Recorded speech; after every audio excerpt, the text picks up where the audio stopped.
Yo, in the real quick side of the game, Big Meech has been released from prison. That's what's going on the internet all over the place.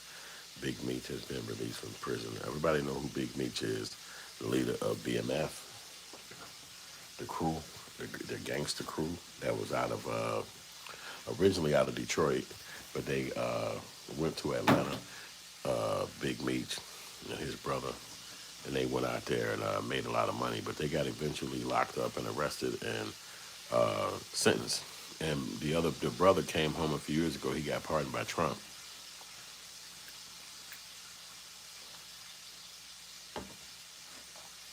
And Big Meech had to sit about another 2 years after that, maybe three, and it was rough, I'm sure.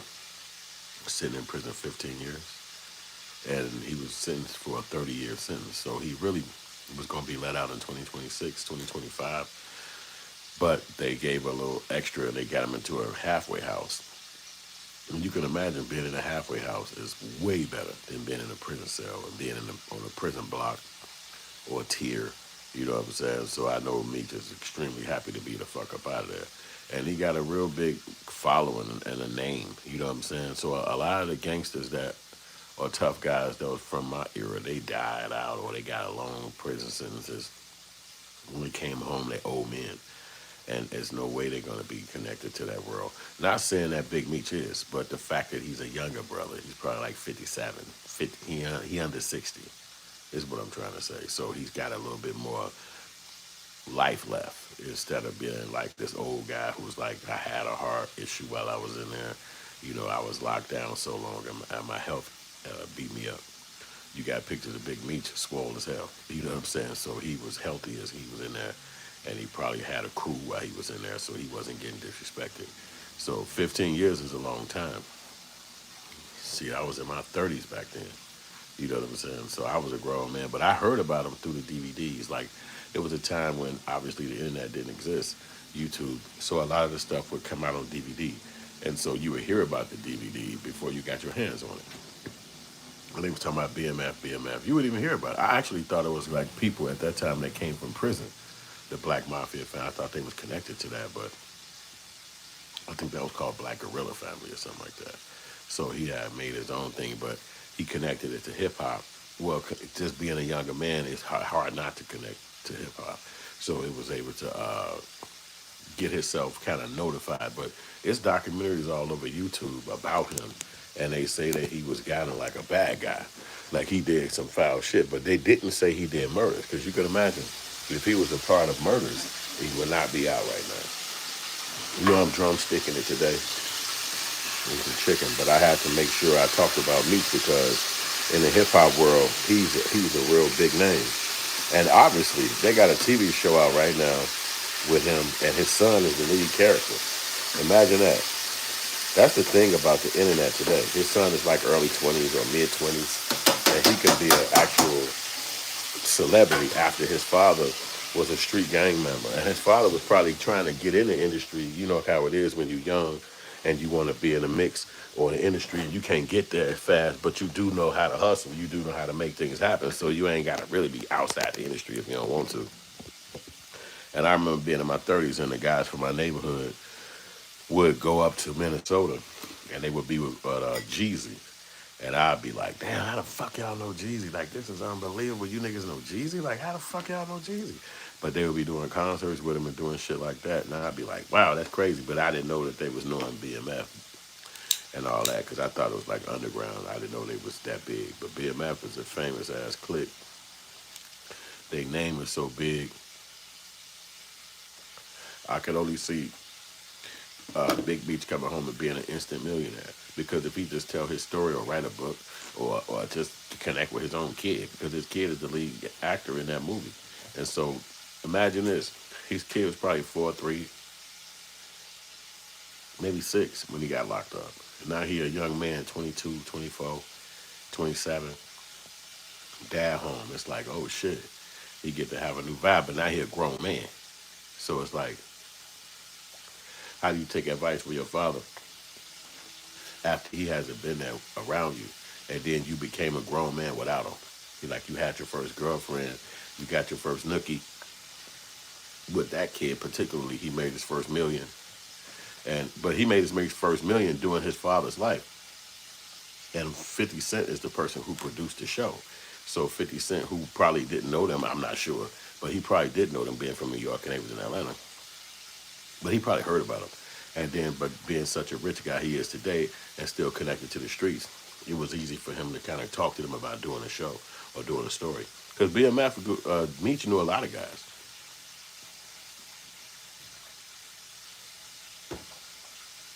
What's that guy named Gotti from Murder Inc.? He knew him. And I'm sure they got their own stories, and everybody, Jeezy got his stories about being around him. And then his own homies, the guys who he grew up around, they got their stories about being around him. So it's like, everybody got their stories and shit. And that's really what made him even more famous, because his credentials just went up to the sky. Because over the years, like I said, a lot of the kingpins that was big when I was growing up, they didn't survive. They went to prison for a long time, and they still had those prison sentences when I was coming up. So they didn't be free. You know what I'm saying? They still not free to this day. And especially the ones that came out of Chicago, because it was a heavy gang territory. So it was like a lot of those guys will never see a home. And then there's the guys like Mumia Abu Jamal up out of Philadelphia. He's supposed to have killed a police officer at one point. And that's what he was locked up for. And this is from the 70s. You know what I'm saying? So it's a lot of political prisoners, as they used to call them when I was coming up. So I wouldn't say that he was a political prisoner, but I'm sure he probably would, because probably, you know how they do investigations and it might not be legit, but they want you so bad they're going to spearhead no matter how it happened to make sure you go down. So everybody who probably been in prison or got those kind of stories about how the people did something foul to get them convicted. So in that regard, everybody could probably feel like that they was a political prisoner, because you got to go fight that shit. You know what I'm saying? So to be in a halfway house, and they talking like he got to be in there for like a year and a half. Now, it might be shorter, obviously. You don't know. But he's in Florida in a halfway house. And again, I'm sure that feels better than sitting inside a prison cell. Because maybe in a halfway house, they let you go out. Maybe they let you work somewhere. Maybe they let you, go to the lake or the beach. I can't imagine. You know what I'm saying? But I'm sure they don't have you just locked in a room in a building the entire day, just like you had to be in jail. You know what I'm saying? I'm sure you probably get to see the sky and fucking go for a walk around the block, things that was not available to you in the prison sentence. So, and then family probably get a chance to see you, because imagine, they obviously going to be private. But if you free from prison, now your people can fly down and come kick it with you, sit in the car with you, you know what I'm saying? Go eat with you, you know what I'm saying? They can't probably rat you back to the crib and hang with you in the house, but they're able to get to see you again. And 20 years in prison is a long time. And but he was a rich guy. He got financially straight, and I don't know if he was able to hold on to that money, because you know how they try to lock you up and keep your dough after they lock you up. So you never know, or pay a fine and all that shit. But I'm sure he's gonna be able to get on, because you see how the hip hop world. I don't know how hip hop y'all are out there, but the hip hop world really fuck with him. You know what I'm saying? Like Big Meech is like legendary in the hip hop world, because a lot of those DVDs made it to the internet. So a lot of the people who was working and talking about him, and those videos became famous over the years. And so these guys become folklores. You know what I mean? They become something who people ultimately want to be. It's got to be some people around here who heard about Big Meech and trying to live his story today in their town or their city, whether it's a big city or a small town. You know what I'm saying? Because these guys become folklores. It's like, wow, who was that person? You know what I mean? But now he's free, and again, he's young. So he'll probably be able to go out there and tell his story and shit, and be like, nah, those documentaries they said, because that's a gang of documentaries on the internet about him. How real are they? You never know. I mean, I just seen some people do documentaries on Big Meech, and they from Europe. So that lets you know that there's no way they can fucking know what Big Meech life was like if you lived across the pond, as they say. But it's going to be videos regurgitated from other documentaries that other people put out, But not, obviously, if he's sitting in a federal prison, how you going to know what the fuck he feel like or anything? It ain't like you up there talking to him. You know what I'm saying? So, and then his son was so young at that time. He wasn't even really in the hip hop world. Like, you didn't see his kid with like his little rap crew And now they rappers today and shit. And Big Meech used to be my father. That little kid didn't do that. He just kind of stayed low key. And then 50 Cent popped out and was like, yeah, I'm going to put you in a show, a movie about your father. And that's going to be something that you wouldn't mind doing. I'm sure anybody in this room, especially if your father is somebody, even if he's not a drug kingpin, it's your father. And then some big gigantic producers come to you and say, hey, we fuck with your father. You know, we want you to do acting about your father character. Even if your father wasn't really in your life like that, you'll be like, damn, this is my father. Well, you know what? Hell yeah. I'm his junior, I guess. Yeah, let's do it. So, you know, because that kid didn't get a chance to kick it with his father and hang out with him and see him every day. And, you know, that's going to be tough for any kid. You know, imagine we all sitting back like, Big Meech made it home, Big Meech. And the kid got the TV show and all this fancy, you know, professional shit. And then his father like, man, come here, man, I want to get a hug. Like, nah, nigga, fuck you, man. You wasn't there for me. I want to hear that shit. Nigga, I don't want to talk to you or nothing like that. You know, you would never know those family dynamics. You know what I'm saying? So that's where people like me come in as an artist, where we write these stories where it's not so fairy tale, where you actually get to see it from the vantage point. Or it's almost like a reality TV show. I'm making this up. I wouldn't know. The kid probably going to be loving his father and never be against him. But in the filmmaking aspect, you'll create a story where the father and the kid can connect. And the kid just can't forgive him. Because imagine being 7 or 8 or 10 or even 6. And your father is this motherfucking huge famous person, but you don't get to see him yourself. And everybody who talk about your father is somebody who you just got to take their fucking word. You know what I'm saying? You really don't know if they telling the truth. You just imagine it. The visions that they told you about them. You just the video, the pictures and all this shit. You putting things together. You don't really know what the fuck it was. You was just wanting a daddy at your birthday party. You don't know fuck about drugs and gangster shit and gold chains. Like who give a fuck about that? You just want a parent. But you don't get to have that because of his young life. So that's why a lot of this stuff is not just Big Meech home, man, the streets is back. He got gang, he got a world that he got to go home to.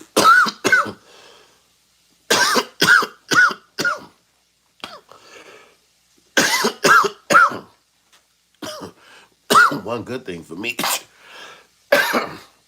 he's not broke.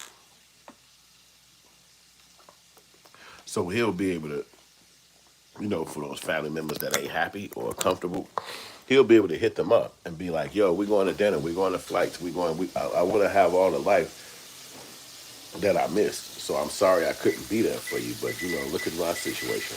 I was young trying to make it out the ghetto and trying to make it out the street. So don't judge me like I was some deadbeat that was just running around here fucking bitches. It's like I wasn't doing that. You know what I'm saying? And I'm not what the television is telling you. Like I'm not this kingpin gang. This shit is made up for TV. Because in a little bit you can watch the Big Meech story and think that it's actually real. And one of my best homies, not best homies, let me stop front like that. One of my homies that I did a movie with when I was like 25, he's actually a writer on the show. And I'm proud of him. We shot that in like 99. And maybe we shot it in 98 and then we dropped it in 99. And but this was a short film. But he's a writer. He wrote the script back then. And he went on to succeed. And his name was on that show every time you see it. It say Kirkland Morris. He's a writer. And I'm happy for him. And because, you know, to imagine that somebody from Chicago was able to be a writer on the Big Meech show. And I'm sure that Big Meech is home now. He's going to eventually want to meet the writers and be like, yo, nigga, who the fuck is writing that story? And then my buddy going to be able to meet him in person. Because I'm sure they're going to have parties and shit like that.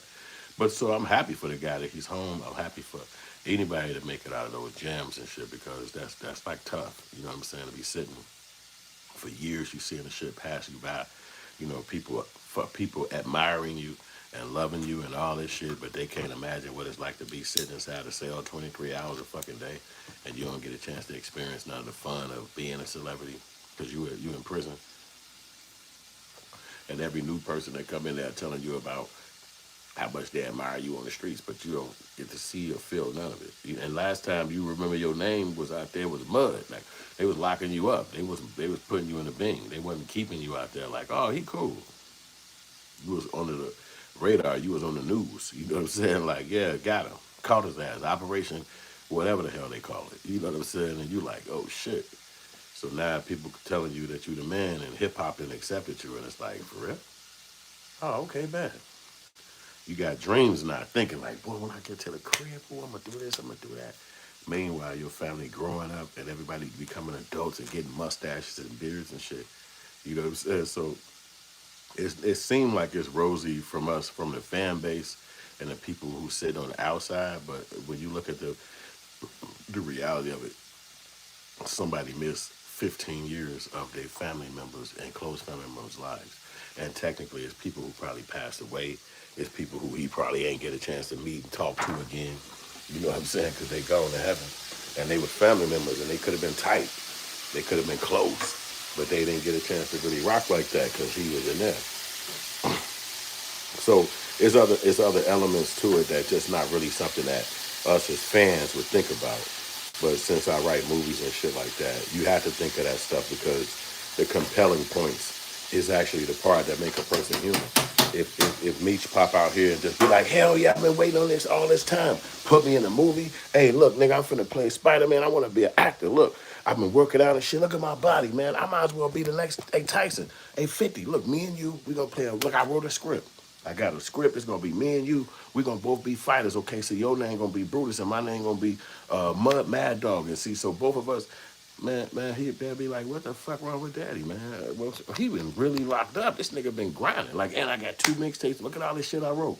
I got folders of rap. I'm finna be rapping my ass off now. Man, this is my dream come true. That don't mean he can't bring it to life. It's just that people will be like, why he doing this? Like, calm down. You just been home for 3 weeks. I know you want to do all this shit, but just take a chill, you know. So, but I'm sure he's not like that. I'm just saying that the excitement of being home and the dreams that you have, this might be a chance to actually get them things accomplished when you just never thought that you would even be free. Imagine he gave him a 30-year sentence. So if you get out in 15, you imagine that. They gave him a 30-year sentence. This is what they did, is the feds. So it's like you never know what they're going to do. It's not like it's written or it's this happened to that guy, it might happen to you. It's like you just go to prison and then they wake up one day and be like, okay, cool, come on, you ready to go. You like, me? What the fuck? I'm out this bitch. But you've been probably praying and wishing upon it and seeing other people in there having 39 years they did and 28 years they did. You like, I'm doomed. You know what I'm saying? So it's like you just never know. So I'm sure a halfway house is way better than sitting up in a prison. And then us as fans, we're going to be looking, even though, imagine that, somebody who's not even a rapper, we care about him in the hip-hop world. And that's uniquely not done much. Like, who is the second person or the third world? Like, somebody's interested in their career. And then that person's young enough or alive to actually talk online. You know what I mean? Other than comedians, like a Cat Williams or a fucking somebody like that, I can't even imagine somebody that's like a normal human. He don't do no entertainment. His name was just ringing for so many years. And imagine each young person who born and learn more about him. He's just like, oh shit, there's somebody who I want to learn about. What's up? So his son is shit in his 20s, and he'll get a chance to kick it with his father. So y'all let me know if the comment section, if you got to this point, I want to know what you think about him talking to his kid. Like, what's those first conversations like? Are they going to be, you know what I'm saying, like together on it? Or are they going to be arguing and beefing? Because you ain't never really had a 21-year-old kid. I got one. You ain't had no 22-year-old kid in the last 6 months or 3 years with the way things are. And they ain't the nicest little youngsters to be around. A lot of times they could kick it off. We call it, where I'm from, they could call it kicking it off. And even though you the parent and you think you have sternness, and they kick it off with your ass. So, and then imagine millions of dollars. Like, come on, my son just an Ivy League kid where it's like they're real smart and all that shit. Imagine hitting somebody with 13 million, 4 million. It's in the bank. They ain't even got to ask for it. It's there. They ain't even got to think about though. And here you come popping out like, well, you know, I can't get into nothing illegal and I can't touch none of my money. I'm just here. Hey, could you put some money in my account so I can go make moves? He like, put some money in your account. What you talking about? Was you there for me in 8th grade? I needed some money when I graduated. You looking like, boy, stop. You doing my life. What are you doing my life? I had to sign off for you to even get on the damn show. So what he talk? Yeah, but anyway, I ain't doing nothing. You better ask mama. Sit back like, what the fuck? This is what I'm saying about that young 20-something millennial style human that you ain't looking at from you might not have had experience from a parental experience, not just a homie or a fan, but a parental. And then they looking at you like, instead of calling you your first name or calling you dad or mom, he literally calling you Big Meech. And you like, hey, you don't have to call me Big Meech. I'm dad, man.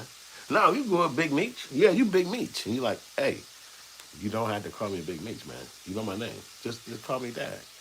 Nah, you Big Meech to me. And you be looking at this like, what the fuck is going on? Why is my kid calling me Big Meech? It's a form of disrespect, but then what do you choke him out? What do you do? you can't reach him. So it's little small dynamics like that you can't control.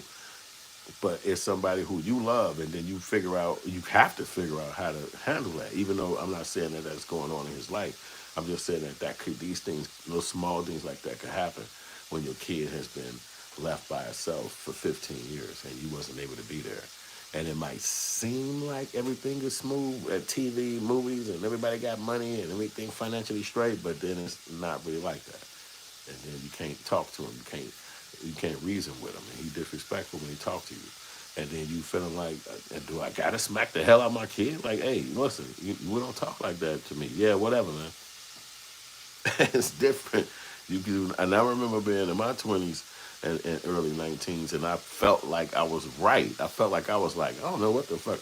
All that parent shit, just like that song. You just don't understand. But now in my older years, and I have to experience that with and I got two sons that's 20, 21, 22, about to be 22, 20. They are 22 at the same time, but one about to be 23. So it's like, oh shit, how do you daddy this? You know what I'm saying? It's real life. So that's why I say, and he actually is a rapper, and he's famous. He got his little name. In his era, in his world, he is famous. He got damn near 600,000, what they call them people, followers on Spotify. So you think I can tell him some shit? His check coming in big as hell. He's traveling to I'm finna move to West LA, Dad. I'm like, West LA? Do you know that's the gay part? Oh no, I know that, but we do our thing over here, we rapping this shit. I'm like, oh fuck. You're a kid. You think I could have moved to West LA when I was 22? I was stuck in the hood playing dominoes, smoking weed with my homies, playing hooping. I ain't had no damn job.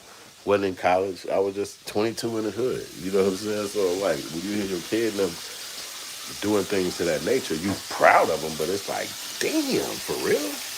That's what the fuck rap doing for youngsters today?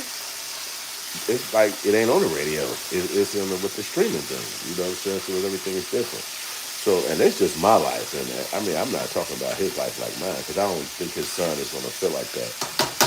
15 years of not being around your father, and you're just going to want to have some conversations, go for some walks, and just be like, look, what's up? And then what if we don't know the boy got a girl pregnant or got a kid of his own? And so before he even get a chance to be a son, he got to be a dad. That's also something. Like, yeah, dad, my son here, it's been 6 months. Or my son here a year and a half. And it's like, I'm a dad now. And it's like, whoa, I so much shit I wanted to tell you about girls and about how to live and how to be a man. And I couldn't tell you in the time frame of the phone calls or in the visits. And it's like, yeah, I wish you could have told me, but I got to go drop my girl off and the baby, and I'll see you later. So it's like things like that as you grow older, you could know and understand how to manage these things, because you love your family and you don't want to see them do bad. You know what I'm saying? And young, when you're that young and like 29, 27, you do need leadership. You need somebody to guide you, because a lot of the pitfalls you wouldn't even know it's going to cross your dome or your doorstep. For instance, P. Diddy, being as rich as he was since we was young, who would have thought that they'd be calling him all these sexual deviants today? And then why we never saw that? Like, I'm not saying he ain't like that, but he didn't showcase it outwardly. And it's like, well, I never saw nothing. You talking about a fan of somebody since I was 20. Now you talking about 30 years into the future. Of course I still fuck with that nigga. He never did nothing I seen that was wrong other than his personal like shit, like, shooting a girl in the face, little shit like that. But you see about a person who grown to that extent that you wonder, damn, did he never had a father? His father passed away, got killed. They didn't ever really show his grandparents. So who was his leader? Who was the person who did he talk to? Who was the man in his life, the older man who he had conversations with? Most times it probably was a white man. It probably was Clive Davis. It probably was Tommy Mottola, some Caucasian in the music industry, and he just fucked with him, or they was really cool with him, and just didn't. You can't see your future. You can't see that you learning something that's gonna probably just be bad in the future. And so in his world he was in around them and millionaires and billionaires, that probably was shit was normal. But when you talk about regular humans, like regular girls and guys, that shit is abnormal. And so now you talking about sitting in jail, he gonna Meech gonna come home. It's almost like white people do some kind of thing like a replacement. It's almost like, okay, you had 30 years of Diddy. We gave you Diddy. You know what he's all about. We're gonna switch this out. Switch, and now we get Big Meech, and he will replace the Diddy because he has a more stronger will. They actually got a chance to watch him in all these years in prison and pay close attention to him. So now he's gonna be the new leader of the hip hop world. But from his vantage point, because he was a smart person. Remember, he was smart and he was able to make money and be effective with his leadership. But in America, what he did, they call it wrong. And a RICO and all that shit that they call it. So, he had to sit down. But now he home. Diddy, who ran the industry, all those years he was free and all those years he been locked up, is about to go sit down probably 15, 20 years. And then Meech will be free. And then what else he going to have to do but go to the music industry and lay a law down or lay a new mindset or a new reality down, even though he's not necessarily a musician at this point, because he could definitely go get into it. You know what I'm saying? And there's probably a lot of people in his personal world that's like, man, I've been waiting you to get on, man. Put me in the music industry. I've been waiting forever. You know what I'm saying? So it's a lot to engulf. It's a lot to ingest and think.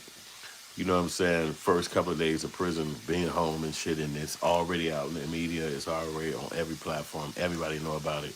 We all talking about it because we remember the DVDs and everybody talking about them. Obviously, the internet wasn't invented back then, so you just didn't know the internet was going to come. Like, didn't know that was going to be such a big thing. And at that time, it was not necessarily invented, but it wasn't the Facebook and the Instagrams and shit like that where we can all connect with each other and see the same thing scrolling up your page. And the phones wasn't even existing to that extent. If it was probably the first ones. It wasn't like a gang